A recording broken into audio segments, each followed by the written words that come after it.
The storm had rolled in over San Francisco's Pacific Heights, its heavy clouds casting a pallor over the Harper mansion, a sprawling testament to wealth, with its glass walls reflecting the turbulent sky and marble columns standing like sentinels against the wind. Inside, the air was thicker, not with rain but with a suffocating dread that clung to every surface of the state-of-the-art medical suite. Lydia Harper, at 40, stood at the pinnacle of Silicon Valley's elite, her tech empire valued at $15 billion, having reshaped industries and earned her a seat at tables where presidents and CEOs vied for her attention. Her dark hair was pulled into a tight chignon, her tailored blazer crisp despite the late hour. But her eyes, usually sharp with the precision of a woman who commanded boardrooms, were red-rimmed, betraying the sleepless nights she'd spent watching her daughter, Ava, fade. At 9 years old, Ava was a wisp of a girl, her once vibrant curls now limp against the sterile white pillow, her skin so pale it seemed to blend with the sheets. The medical suite, a marvel of cutting-edge technology with monitors flashing data and machines humming with urgency, was a battlefield where 15 of the nation's top specialists fought a losing war.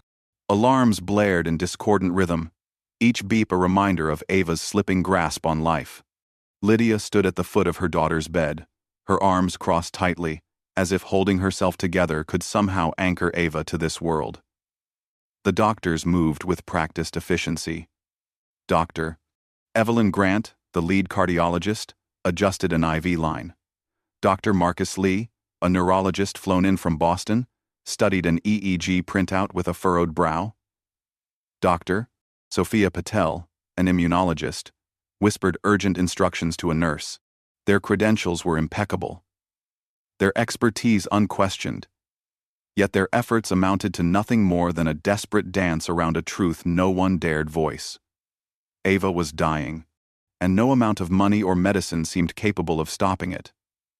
7 months earlier, Ava had collapsed during a school recital, her small frame crumpling mid-song as parents gasped and teachers rushed forward. Since then, Lydia had transformed the east wing of her mansion into a private hospital, sparing no expense to bring in specialists from London, Tokyo, and New York. Their diagnoses were a maze of contradictions, autoimmune disorders, rare genetic mutations, neurological anomalies, each theory tested, each treatment failing. Ava, who once filled the mansion with her laughter and endless questions about the stars, now spoke in whispers, her bright green eyes dulled by pain and a cocktail of medications that left her drifting in and out of consciousness. Lydia, who had built her empire by anticipating every variable, felt the ground dissolve beneath her. Her wealth, which had bought her estates in Napa Valley, a penthouse in Manhattan, and influence that reached the capital, was useless against this invisible enemy. In her private study, late at night with a glass of bourbon in hand, she faced the unbearable.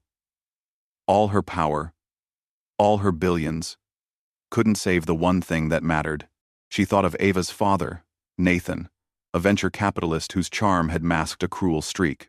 Their marriage had ended 5 years ago after his temper turned physical, leaving Lydia with bruises and a determination to protect Ava at all costs. Nathan had remarried, moved to Seattle, and his calls to Ava had dwindled to nothing, each missed birthday a fresh wound. Lydia never spoke of him, channeling her energy into crafting a perfect world for her daughter, a world now crumbling as Ava's breaths grew shallower.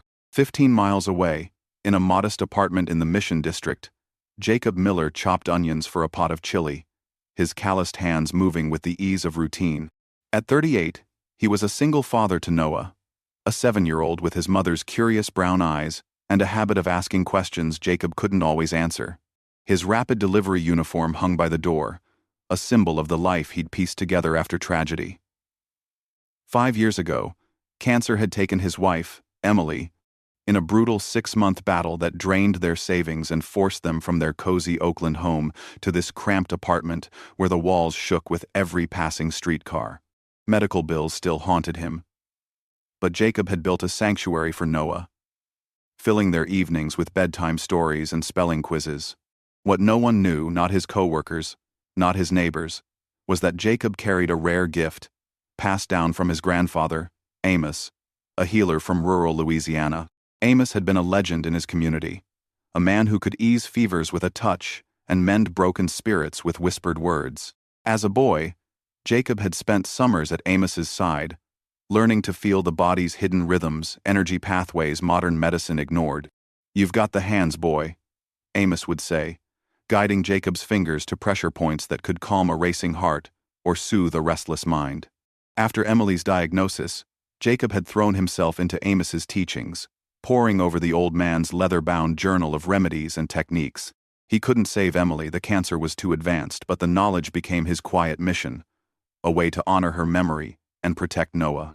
Jacob's delivery route took him across San Francisco, from gleaming tech offices to gated estates, where he was invisible to the wealthy clients who signed for packages without a glance. Occasionally, at hospitals or care homes, he'd notice a patient's subtle symptoms, a tremor, a shallow breath, and offer a quiet suggestion that often brought relief.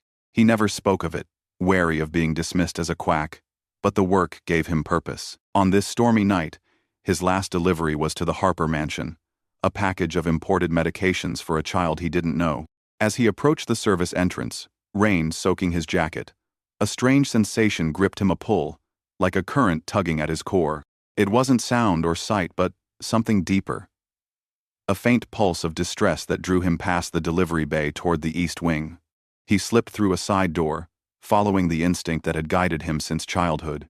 The corridor was a blur of polished wood and soft lighting, but the pull grew stronger, leading him to a glass-walled room where chaos reigned. Inside the medical suite, the air crackled with panic.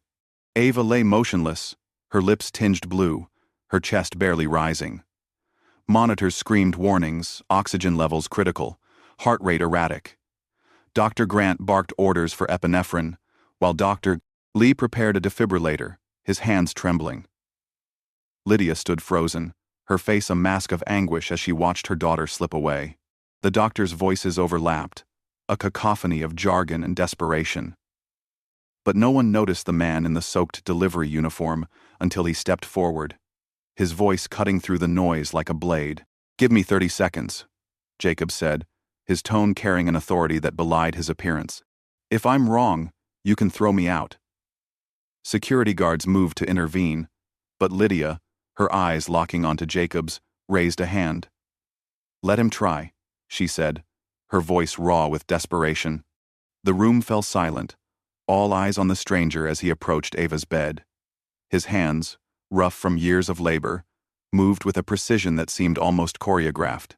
He pressed his thumbs to points on Ava's feet, then traced lines along her calves, his movements steady despite the weight of scrutiny. He reached into his pocket, producing a small vial of cedarwood oil, its earthy scent sharp as he applied a drop beneath her nose and to her wrists. "What the hell is that?" Patel demanded, stepping forward. "This is reckless." Jacob ignored her, placing one hand on Ava's chest, the other gently tilting her head. "Breathe with me, kiddo," he whispered. "In and out, nice and slow." The monitors shifted. A single beep, then another, as Ava's oxygen levels ticked upward. Her heart rate, chaotic moments before, began to stabilize, not strong, but steady. A collective gasp rippled through the room as Ava's eyelids fluttered, her green eyes opening just enough to meet her mother's. "Mommy?" she whispered, her voice a fragile thread. Lydia stumbled forward, tears breaking free as she grasped her daughter's hand. "Ava, baby, I'm here," she choked out. The medical team surged forward, checking vitals with renewed urgency, their skepticism warring with the evidence before them. Jacob stepped back, his breath uneven, as if he'd run a marathon. "Doctor," Grant turned to him, her professional composure fraying. "What did you do?" "That's not in any protocol I know." Jacob shrugged, rain still dripping from his jacket. "My grandfather taught me how to listen to the body. Sometimes it's about unlocking what's stuck." Lydia, still clutching Ava's hand, looked up at him, her gaze piercing. "Who are you?" she demanded. "Jacob Miller," he replied simply. "I deliver for rapid delivery. I was dropping off your package when I felt something. I had to help." "Felt something? From the service entrance?" Half a mansion away? Jacob met her stare. I can't explain it. I just knew she needed me. The room buzzed with renewed activity as nurses adjusted monitors and doctors debated next steps. Dr. Lee, still clutching the EEG printout, muttered about spontaneous remission, while Dr. Patel insisted on running immediate blood panels. Lydia, however, remained focused on Jacob, her mind racing. She'd built her empire on instinct, on reading people and situations others missed. And something about this man, his steady hands, his quiet conviction told her he was more than he seemed. Everyone out, she said suddenly, her voice regaining its commanding edge. Except you, Mr. Miller, and Dr. Grant. The rest of you, wait in the hall. The doctors hesitated, then complied, their murmurs fading as the door closed. Ava's breathing, though weak, was steady now, her small chest rising and falling in a rhythm that had seemed impossible minutes ago. Lydia approached Jacob, studying him with the intensity that had dismantled corporate rivals. You just saved my daughter when 15 specialists and millions in equipment couldn't. I need to know who you really are. Jacob shifted, uncomfortable under her scrutiny. I'm a father. My son, Noah, is 7. I learned what I know from my grandfather, who was a healer in his community. I'm not a doctor, just someone who pays attention. Doctor. Grant cleared her throat. Mrs. Harper. While this intervention was remarkable, Ava's condition is still critical. We need to understand what happened to ensure it's safe. Lydia's gaze didn't waver from Jacob. Is she better than she was 10 minutes ago? Dr. Grant hesitated. Yes, but then that's what matters, Lydia cut in. She turned back to Jacob. Mr. Miller, you're not leaving this estate until I understand exactly what you did and how to keep my daughter alive. You'll be compensated. Of course. Jacob blinked, caught off guard. I have a son, a job. I can't just... Your son can stay here, Lydia interrupted, her tone leaving no room for debate. As for your job, 1 call to rapid delivery, and you're on paid leave. Your son will have everything he needs. Name your terms. Jacob thought of Noah, waiting with their neighbor, Mrs. Alvarez, in their small apartment. He thought of the bills piling up, the life he'd fought to stabilize, and he thought of Ava, the girl whose faint pulse had called to him across a mansion. I need to get my son, he said finally, and I need to know what you expect. I can't promise miracles. Lydia's expression softened. Just for a moment. What I expect is for you to keep my daughter alive. Everything else is negotiable. As Jacob nodded, the weight of her words settled over him. What had begun as an instinct was now a responsibility he couldn't walk away from. Outside, the storm raged on, but inside the Harper mansion, a fragile hope had taken root, born from the hands of a stranger who carried an ancient gift in a modern world. The Harper mansion, perched on a cliff overlooking the San Francisco Bay, seemed to hold its breath in the days following Ava's miraculous reprieve. The storm had passed, leaving behind a city washed clean, its skyline glittering under a tentative sun. But within the mansion's walls, a different kind of tension simmered. Lydia Harper had transformed the East Wing into a fortress of care, its sterile corridors now home to Jacob Miller and his 7-year-old son, Noah, who arrived clutching a backpack stuffed with comic books and a well-worn stuffed dinosaur. Jacob, still in his rapid delivery jacket, felt like an intruder in the opulent guest suite, its mahogany furniture and silk drapes a stark contrast to the peeling paint of his Mission District apartment. Yet, his focus remained on Ava, the 9-year-old girl whose life he'd pulled back from the edge. Each morning, he sat by her bedside, his hands moving with the quiet precision his grandfather had taught him, pressing points along her wrists and neck, applying herbal compresses that filled the room with the faint scent of lavender and eucalyptus. Ava's color was returning, her green eyes flickering with hints of the curiosity that once defined her, but she was far from recovered. The medical team, led by Dr. Evelyn Grant, watched Jacob's every move with a mix of fascination and distrust, their notes piling up alongside their unspoken questions. Lydia, ever the strategist, divided her time between her daughter's bedside and her home office, where she fielded calls from her tech empire while orchestrating a silent investigation into the mystery of Ava's illness. Jacob's life had shifted overnight. Noah, wide-eyed at the mansion's grandeur, spent his days exploring its labyrinthine halls with Ava when she had the strength, the two children forming an instant bond. In the mansion's hidden garden, a walled enclave of roses and ivy tucked behind the library, they chased butterflies and invented stories about secret tunnels beneath the estate. Noah, with his quick laugh and endless questions, brought a lightness to Ava that made Lydia pause, her heart catching at the sight of her daughter, giggling over a caterpillar's slow march across a leaf. Jacob, meanwhile, wrestled with his new reality. Lydia had made good on her promise. A call to rapid delivery secured him indefinite leave with pay, and Noah now had a tutor, a soft-spoken woman named Miss Clara, who arrived each morning with books and art supplies. But Jacob felt the weight of expectation, not just from Lydia but from the medical team, whose skepticism was palpable. Dr. Marcus Lee, the neurologist, muttered about placebo effects during rounds, while Dr. Sophia Patel questioned the safety of Jacob's unorthodox methods, her clipboard a shield against his presence. Only Dr. Grant, the cardiologist, seemed willing to entertain the possibility that Jacob's techniques held value, though even she demanded data he couldn't provide. On the third evening, as Jacob prepared a chamomile compress for Ava, he noticed something troubling. Her pulse, though steadier than before, carried an irregular rhythm, a subtle hitch that reminded him of cases his grandfather had described: poisoning, not disease.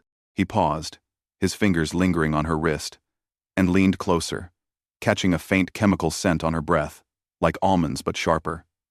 His stomach twisted. "Ava, honey, what did you eat today?" he asked, keeping his tone light. She shrugged, her voice soft. "Just the soup Maria brought. And the medicine Dr. Patel gave me." Jacob's mind raced. He'd seen this before, in Amos's journal, symptoms mimicking illness, caused by toxins administered slowly to evade detection. He stood, his decision made, and found Lydia in her study, her face illuminated by the glow of a laptop screen. "Mrs. Harper," he began, then corrected himself at her raised eyebrow. "Lydia, I need to talk to you about Ava's condition. It's not what the doctors think." She closed her laptop, her expression unreadable. "Go on." He took a breath. Her symptoms: irregular pulse, shallow breathing, that chemical smell on her breath they're consistent with poisoning, something like cyanide or a derivative, given in small doses over time. Lydia's face went still. The kind of stillness that precedes a storm. "Poisoning? Are you suggesting someone is deliberately harming my daughter?"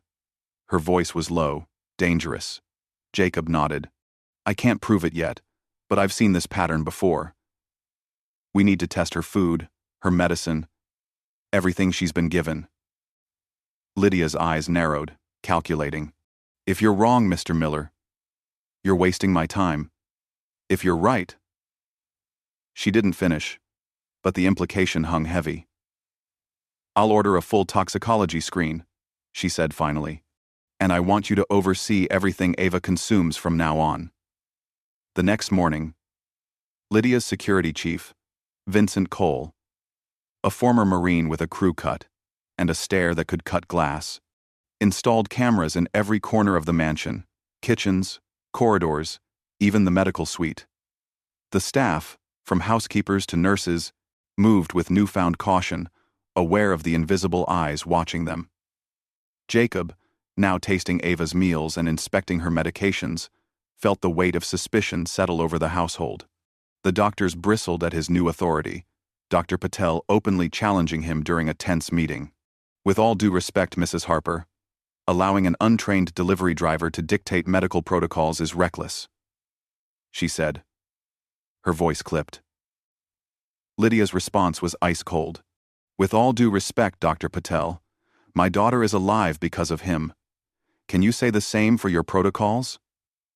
The room fell silent, the air thick with resentment. Jacob, uncomfortable in the spotlight, focused on Ava, who was now strong enough to sit up and draw pictures with Noah. Their laughter, drifting from the garden, was a fragile reminder of what was at stake. That night, as Jacob tucked Noah into the oversized bed in their guest suite, his son's small voice broke through his thoughts. "Dad, is Ava gonna be okay?" Noah's eyes, so like Emily's, searched his face for reassurance. Jacob smoothed his son's hair. "I'm doing everything I can, buddy. She's tough like you." Noah nodded, clutching his dinosaur. "She said she wants to build a treehouse with me when she's better. Can we?" Jacob smiled, his heart aching. "We'll see, kiddo. Get some sleep." But sleep eluded Jacob. He sat by the window, Amos's journal open in his lap, its pages filled with sketches of pressure points and recipes for herbal tinctures. The almond-like scent on Ava's breath gnawed at him, a puzzle he couldn't solve alone. He needed evidence, but the mansion's vastness, its endless rooms and hidden corners, made it a perfect stage for deception. The attack came without warning. At midnight, as Jacob walked the grounds to clear his mind, a figure emerged from the shadows near the garden stone wall, a glint of metal, a rush of movement. And Jacob ducked just as a heavy wrench swung past his head, grazing his shoulder. He stumbled, adrenaline surging, and tackled the figure to the ground. The attacker, masked and dressed in black, slipped free and vanished into the night before Jacob could see their face. Breathing hard, he stumbled back to the mansion, his shoulder throbbing. Vincent Cole met him at the door, his expression grim. "You're lucky," he said, inspecting the bruise already forming. "This wasn't random. Someone doesn't want you here." Jacob nodded, his mind racing. "Or they don't want me getting too close to the truth."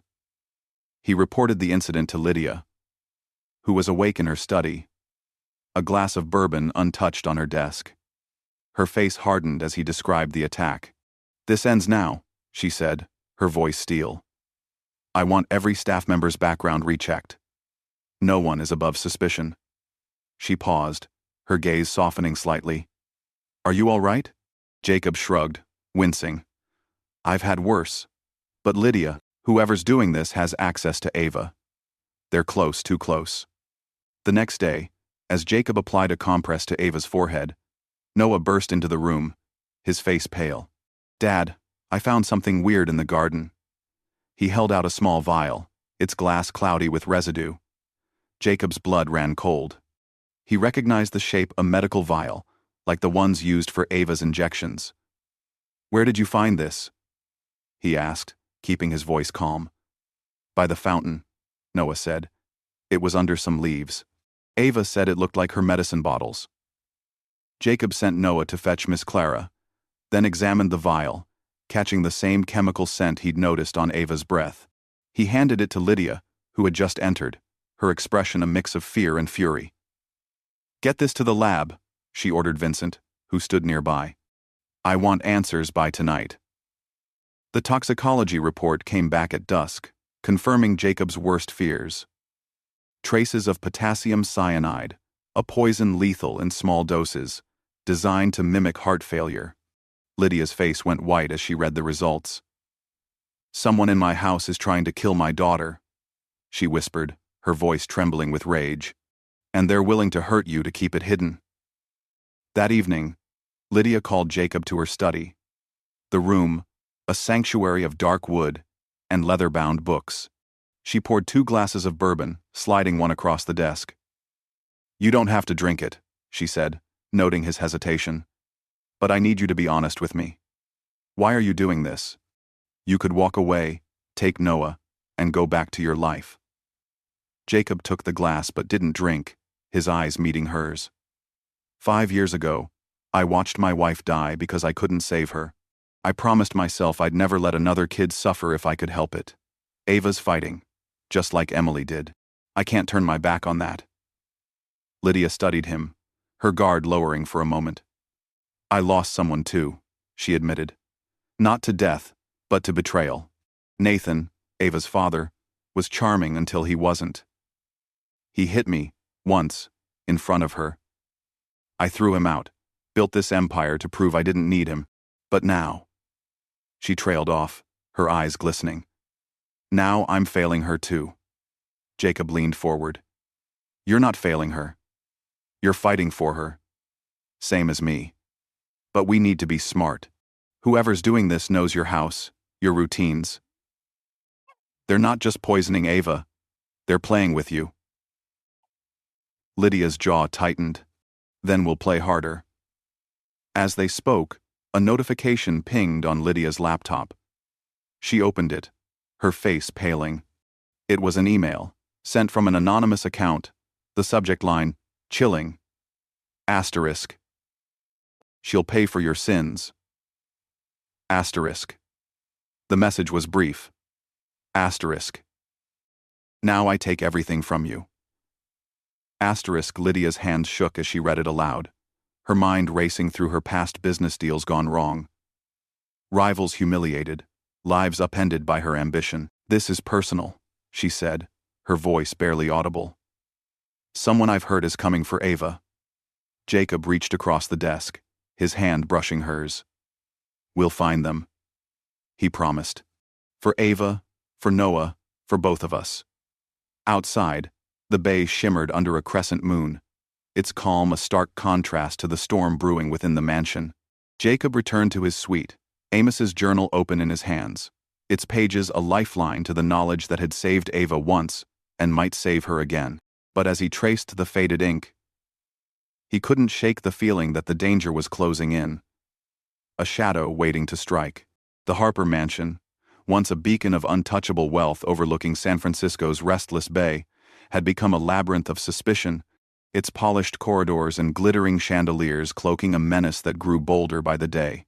By the end of the first week of Jacob Miller's stay, Lydia Harper had turned the estate into a fortress.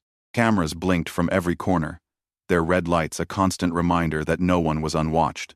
Security personnel, handpicked by Vincent Cole, patrolled the grounds with military precision, their earpieces buzzing with updates.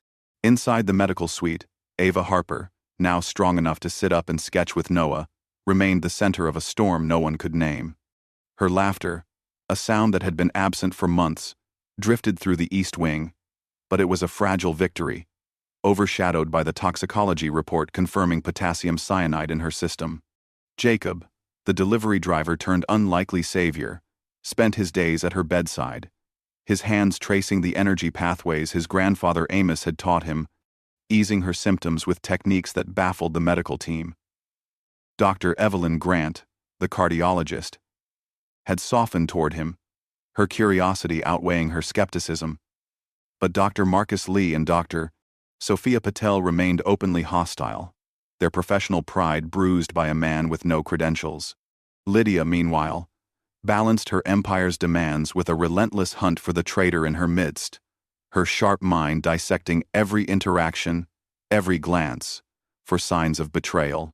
The tension reached a boiling point on the 8th evening, when Lydia summoned the mansion's inner circle to a formal dinner in the grand dining room, a space usually reserved for gala fundraisers and tech summits. The mahogany table gleamed under crystal chandeliers, its surface set with fine china and silver that caught the candlelight like stars. Lydia presided at the head, her black silk dress a stark contrast to her pale, determined face. Jacob stood to her right, his presence a silent declaration of his role, not quite staff, not quite equal, but indispensable. Around the table sat the 5 people with regular access to Ava: Dr. Grant, her bow tie slightly askew; Dr. Lee, his jaw tight with unease, her fingers tapping restlessly against her wine glass; Evelyn Carter, Lydia's assistant of 14 years, her bland smile unwavering; and Vincent Cole, the security chief, his posture rigid as a soldier's. Noah and Ava, under the care of Miss Clara in the East Wing, were spared the gathering's weight, their laughter a distant echo as they played a board game. The meal began in silence, broken only by the clink of silverware and the soft tread of servants delivering the first course, a chilled asparagus soup Jacob had tasted and cleared. Lydia waited until the plates were cleared before speaking, her voice smooth but edged with steel. "Thank you all for your dedication to Ava's care," she began, her eyes scanning each face. "But recent findings demand a conversation. The lab confirmed traces of potassium cyanide in her system. A poison, not a disease. Someone in this house is responsible. The words landed like a grenade, splintering the room's fragile calm. Dr. Lee's spoon froze midair. Doctor. Patel's lips parted in a silent gasp, and Evelyn Carter's smile faltered for a fraction of a second before snapping back into place. Vincent Cole's eyes narrowed, his hand twitching toward his pocket as if reaching for a weapon that wasn't there. Dr. Grant broke the silence, her voice measured. Mrs. Harper, that's a serious accusation. Cyanide could be a contamination, a lab error. It's no error, Lydia cut in, her gaze unrelenting. I've had every vial, every meal, every surface in this house tested. The poison was in Ava's medication, administered deliberately. Over weeks. I've contacted the FBI. Agent Sarah Monroe arrives tomorrow to launch a formal investigation into attempted murder. The word murder hung in the air, heavy as the chandelier above. Doctor. Patel's face flushed with indignation. Surely you don't suspect us. We've dedicated our lives to medicine, to saving your daughter. Lydia's smile was thin, dangerous. I suspect everyone when it comes to Ava. Trust is a luxury I can't afford.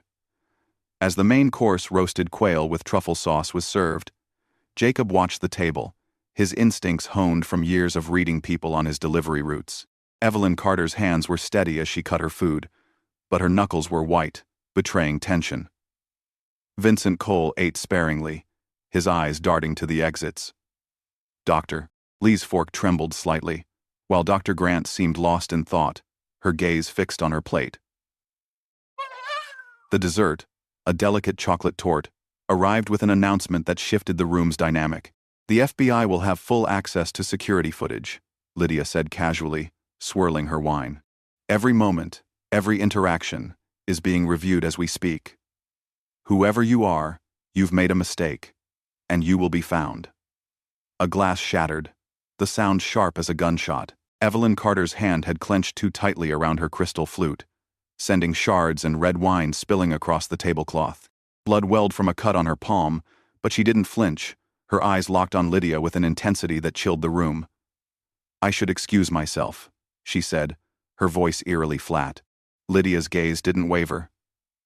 No one leaves until we're done here, she replied, nodding to Jacob, who moved to block the main exit.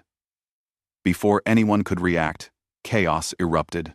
Vincent Cole lunged across the table, not toward Lydia but toward Evelyn, his hand grabbing for something in her lap. A small pistol gleamed in Evelyn's hand, and she fired once, the shot deafening in the enclosed space. Cole staggered back, clutching his shoulder, blood seeping through his fingers as he collapsed into his chair. Dr. Patel screamed. Dr. Lee froze, and Dr. Grant rushed to Cole's side, pressing a napkin to his wound. He was going to expose me, Evelyn said, her voice calm, almost detached, as she lowered the gun. I couldn't let that happen. Lydia stood, her face a mask of shock and fury. Evelyn. Why? Why my daughter? Evelyn's eyes softened. Not with remorse, but with something like pity. It was never about Ava, Lydia. It was about you. You destroyed my brother, Michael, with your ruthless deals. He lost everything, his company, his family, his life. You didn't even notice. Lydia's breath caught, a memory surfacing. Michael Carter, a rival CEO, whose startup she'd outmaneuvered a decade ago, driving him to bankruptcy. She hadn't known he'd died, hadn't thought of him in years. So you poisoned my child? She whispered, her voice breaking. Evelyn's smile was bitter. I wanted you to feel what it's like to lose everything you love. Security flooded the room, disarming Evelyn and restraining her as Dr. Grant worked to stabilize Cole, who groaned but remained conscious. Jacob moved to Lydia's side, his presence a steady anchor as she trembled with rage and grief. Get her out of my sight, Lydia ordered, her voice regaining its steel. As Evelyn was led away, her parting words echoed, You'll never be free of this, Lydia. Not really. The dining room, moments ago a stage for elegance, was now a crime scene, the air thick with the scent of blood and betrayal. Jacob guided Lydia to a chair, her hands shaking as she Saturday. "We need to check on Ava and Noah," she said, her voice urgent. They hurried to the east wing, where Miss Clara stood guard outside Ava's suite, her face pale but composed. Inside, Ava and Noah sat on the floor, a half-finished puzzle between them, oblivious to the chaos. "Mommy, we made a castle," Ava called, holding up a piece. Noah grinned, adding, "It's got a moat and everything." Lydia knelt beside them, pulling Ava into a fierce hug, her tears silent but unstoppable. Jacob crouched next to Noah, ruffling his son's hair. "You two okay?" he asked. Noah nodded, but his eyes were wide. "We heard a loud noise, Dad, like a firecracker." Jacob forced a smile. "Just an accident, buddy. Everything's fine now." Back in the medical suite, the team scrambled to reassess Ava's condition. Jacob, his shoulder still aching from the garden attack, insisted on checking her medications himself. As he sorted through the vials, he found another anomaly, a syringe with a faint residue that matched the cyanide's chemical scent. "This was tampered with," he told Dr. Grant, who nodded grimly. "We'll need a full audit of the pharmacy," she said.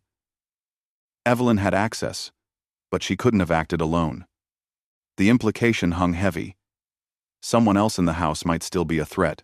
Lydia, standing by Ava's bed, watched her daughter sleep, her small chest rising and falling with a steadiness that felt like a miracle. She turned to Jacob, her voice low. "You said she was being poisoned systematically. How did you know?" Jacob hesitated, then explained. "My grandfather treated kids exposed to chemicals in farming towns. The symptoms, arrhythmia, that almond-like breath, are distinctive. But Lydia, this was calculated. Evelyn knew exactly what she was doing." Lydia's eyes hardened. "She'll pay for it. But if there's someone else?" She trailed off, her mind racing through the faces at the dinner table, the staff she'd trusted for years. As midnight approached, Lydia called a private meeting in her study. Just her, Jacob, and Vincent Cole, whose shoulder was bandaged but stable. "I want every inch of this house locked down," she told Cole.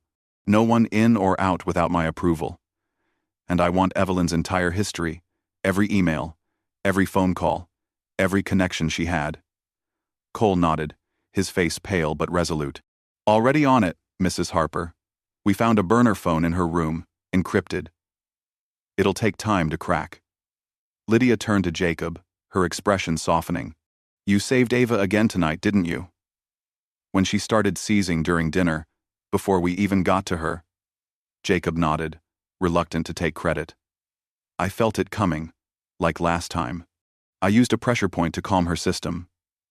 It's not a cure, but it bought us time." Lydia studied him. A flicker of something gratitude, perhaps, or something deeper crossing her face. "You're not just a delivery driver, Jacob. You're something else entirely." He shrugged, uncomfortable. "I'm a father who doesn't give up. That's all." The study's silence was broken by a knock. Miss Clara stood at the door, her face ashen. "Mrs. Harper, Ava's awake. She's asking for you and for Noah's dad." They hurried back to the suite, where Ava sat up, her eyes bright despite the late hour. "Mr. Jacob, did you fix me again?" she asked, her voice small but clear. Jacob smiled, sitting beside her. "Just helping you fight, kiddo. You're the strong one." Noah climbed onto the bed, holding Ava's hand. "We're gonna build that treehouse, right?" he said, his enthusiasm infectious. Ava nodded, a smile breaking through her fatigue. Lydia watched, her heart swelling with a mix of relief and resolve. She caught Jacob's eye, a silent agreement passing between them. They would protect these children, no matter the cost. As the night settled over the mansion, the cameras continued their silent vigil, capturing every shadow, every movement. Evelyn Carter was gone, but her actions had cracked open a wound in Lydia's carefully constructed world. The anonymous email, the tampered syringe, the attack on Jacob all pointed to a conspiracy that might stretch beyond one woman's revenge. Lydia stood by the window, the bay's dark waters reflecting her thoughts. She'd built her life on control, on outsmarting every opponent, But this enemy had slipped through her defenses, striking at her heart. Jacob joined her, his presence a quiet strength. "We'll get through this," he said, his voice steady. "But we need to be ready. Whoever's behind this might not be done." Lydia nodded, her jaw set. "Let them come. No one touches my family and walks away." In that moment, the word family felt broader, encompassing not just Ava, but Noah and Jacob too. A bond forged in crisis, fragile but unbreakable. The mansion, for all its wealth, was no longer just a monument to power. It was a battlefield, and they would fight together. Spring arrived in San Francisco like a promise kept, the Harper Mansion's grounds bursting into life with cherry blossoms cascading along the cliffside drive and tulips painting the gardens in waves of scarlet and gold. The Pacific Heights estate, once a fortress of suspicion, now hummed with a cautious optimism. Its walls no longer echoing with the sterile alarms of the medical suite, but with the laughter of children. Ava Harper, now fully recovered at 9 years old, raced through the corridors with a vitality that seemed to defy the months she'd spent on the edge of death. Her green eyes sparkled again, her curls bouncing as she chased Noah Miller, her 7-year-old companion, through the mansion's labyrinthine halls. Noah, with his quick grin and boundless curiosity, had become her shadow, their friendship a lifeline that had carried them through the darkest days. Jacob Miller, the delivery driver whose hands had pulled Ava back from the brink, stood in the newly established wellness garden, a small plot he'd carved out near the library windows, tending to rows of chamomile and mint. His rapid delivery uniform was a distant memory, replaced by a simple linen shirt, but his weathered hands still carried the quiet authority of his grandfather's healing legacy. Lydia Harper, the billionaire tech titan who had once ruled her empire with unyielding control, watched from the terrace, her tablet set aside a rare act of surrender as she marveled at the transformation of her home and her heart. The events of the winter had left scars, but they had also forged something new. Evelyn Carter's arrest had unraveled a chilling truth. Her brother's death, a suicide after Lydia's company outmaneuvered his startup, had fueled a decade-long vendetta. The FBI's investigation, led by Agent Sarah Monroe, confirmed Evelyn had acted alone, her access as Lydia's trusted assistant, allowing her to tamper with Ava's medications undetected. The encrypted burner phone found in her room revealed no accomplices, though its messages filled with venom toward Lydia haunted the mansion's staff. Vincent Cole, recovered from his gunshot wound, had tightened security protocols. But the cameras now felt less intrusive, their red lights a reminder of safety rather than suspicion. Ava's health had returned steadily under Jacob's care, his daily sessions of pressure point therapy and herbal remedies restoring her strength where millions in medical equipment had failed. The medical team, once skeptical, now deferred to him with grudging respect. Dr. Evelyn Grant, incorporating his techniques into her research, while Dr. Marcus Lee and Dr. Sophia Patel quietly returned to their practices elsewhere. Lydia, whose life had been defined by boardrooms and bottom lines, found herself softening, her evenings no longer consumed by work, but by moments with Ava, reading bedtime stories, braiding her hair, listening to her chatter about constellations. Jacob, too, had changed. The wellness garden, funded by Lydia, had grown into a small community hub, its doors open to mansion staff and select families from San Francisco's underserved neighborhoods. He taught breathing exercises to overworked maids, treated migraines for delivery workers, and shared Amos's remedies with parents who couldn't afford hospital bills. Noah thrived in this new world, enrolled at Westlake Academy alongside Ava, where he discovered a love for painting and made friends who didn't care that his father wasn't rich. Yet, Jacob carried a quiet unease, the memory of the garden attack, a wrench swinging through the dark, lingering like a shadow. He and Lydia had grown close, their late-night conversations in her study evolving from strategy to something deeper, a shared vulnerability neither had expected. They spoke of their pasts, Lydia's escape from an abusive marriage, Jacob's loss of Emily to cancer, and found solace in their parallel wounds. But the future remained unspoken, a question neither was ready to answer. On a bright April afternoon, the mansion buzzed with preparations for a spring festival. a celebration Lydia had planned to mark Ava's recovery. The gardens were transformed with lanterns and picnic tables, the air filled with the scent of grilled corn and blooming jasmine. Ava and Noah, dressed in matching blue jackets, led a group of children in a treasure hunt, their clues hidden in flower beds and under stone benches. Jacob watched from the wellness garden, his hands dusted with soil, as Ava's laughter rang out, a sound that still felt like a miracle. Lydia joined him, her usual tailored blazer replaced by a soft linen dress, her dark hair loose for the first time in months. "They're unstoppable," she said, nodding toward the children.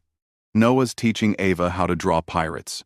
She's terrible at it, but she won't admit it." Jacob chuckled, wiping his hands on a rag. He gets that from his mom. Emily could convince anyone her stick figures were masterpieces. Lydia's smile was gentle, her eyes holding his. "You've given them something I couldn't, Jacob. Not just Ava's health, but this."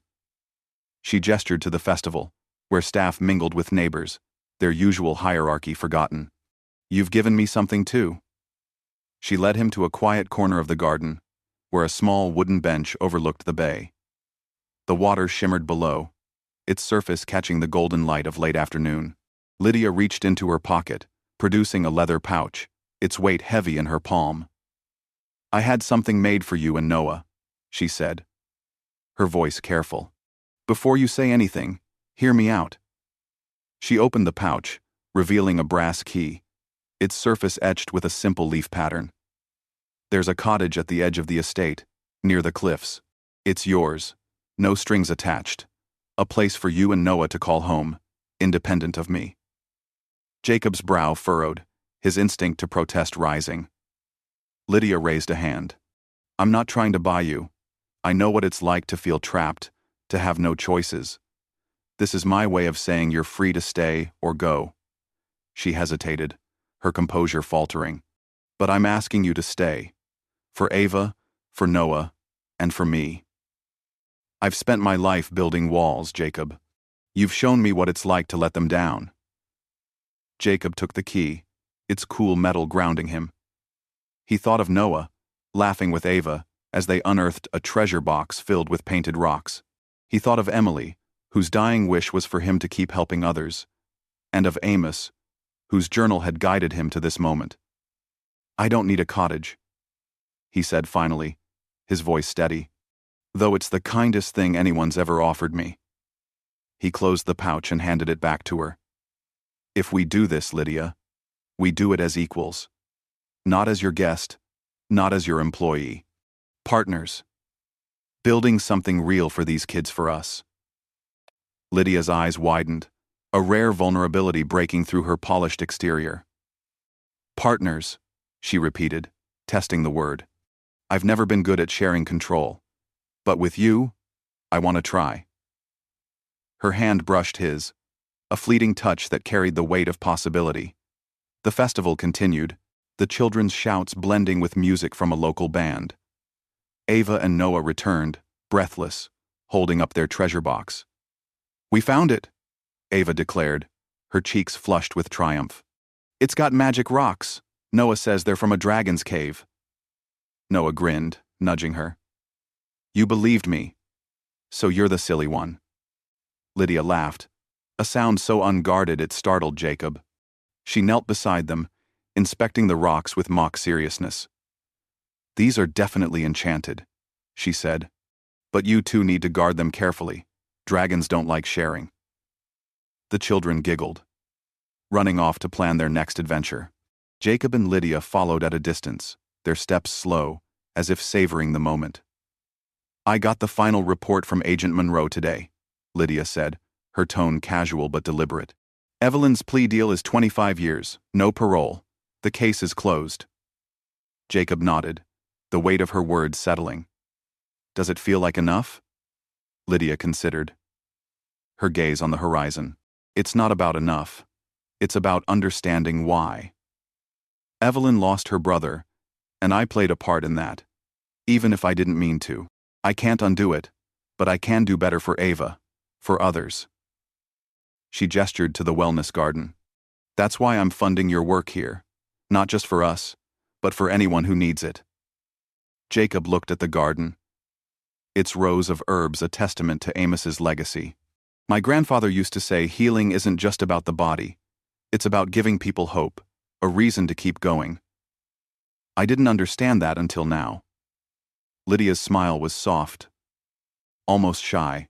You've given me hope, Jacob, more than you know. They joined the children at a picnic table, where Ava and Noah were dividing their treasure with other kids, their generosity a mirror of the bond they'd built. Lydia sat beside Ava, helping her arrange the rocks, while Jacob showed Noah how to braid a friendship bracelet from garden twine. The scene was ordinary, messy, imperfect, alive, and it struck Jacob as the most beautiful thing he'd ever seen.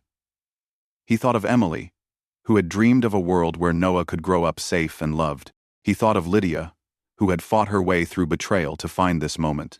And he thought of the children, who had chosen each other as family, their laughter a defiance of the pain that had brought them together. As the sun dipped below the bay, casting a golden glow over the estate, Lydia proposed a toast. She raised a glass of sparkling cider, her eyes meeting Jacob's, then the children's. To new beginnings, she said, her voice steady but warm. To choosing what matters most. Ava clinked her glass against Noah's, giggling as cider sloshed onto the table. To pirates and dragons? She added, and Noah cheered. And treehouses. Jacob raised his glass, his heart full. To family, he said simply, the word encompassing everything they'd built. The festival wound down, but the four of them lingered, watching the stars emerge over the bay. Ava leaned against Lydia, Noah against Jacob, their small hands intertwined. The mansion, with its wealth and grandeur, stood behind them, but it was no longer the center of their world. What mattered was here, in the quiet moments of connection, in the choice to face the future together. Lydia's hand found Jacob's under the table, a silent promise.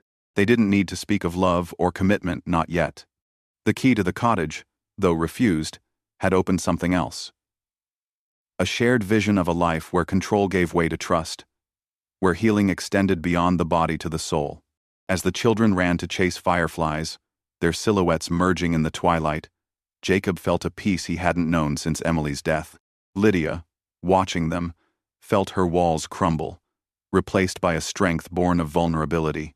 They had faced betrayal, danger, and loss, but they had emerged not as solitary survivors but as a unit, bound by choice and care. The stars above burned bright, a map of possibilities. And as they walked back to the mansion, hand in hand, they carried with them a truth, as old as the herbs in Jacob's garden. The greatest power lies not in wealth or control, but in the courage to open one's heart, to choose love over fear, and to build a family from the ashes of pain.